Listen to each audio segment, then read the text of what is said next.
কবিতা আমি আগুনের অক্ষরের কথা বলছি। কবি মাহিমা আক্তার মাহি। আমি আগুনের অক্ষরের কথা বলছি, যে অক্ষর মেঘ গর্জনের মধ্য দিয়ে পৃথিবীর মাটিতে অঙ্কিত, যেখানে শূন্যের আধারে সৃষ্টির নীরব নাড়া বাঁধা।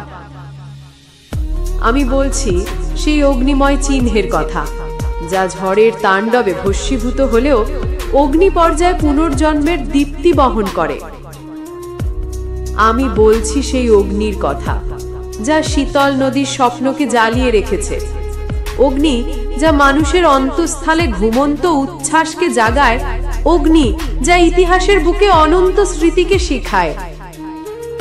আমি বলছি সেই আগুনের অক্ষরের কথা, যা পূর্বপুরুষের রক্তে লেখা, যা ক্ষুধা যন্ত্রণার অগ্নি, যা প্রেম ও বিদ্রোহের ছায়া সমেত মাটিকে চিহ্নিত করেছে।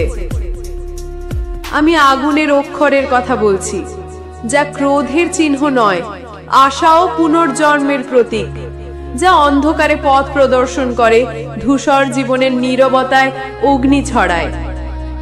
আমি বলছি সেই মহাকাব্যিক অগ্নি, যা প্রতিটি প্রাণকে জ্বালিয়ে দেয়, যা মানুষের হৃদয়ে চিরন্তন চিহ্ন হয়ে থাকে, অমলিন অবিনশ্বর অগ্নি সংকেত।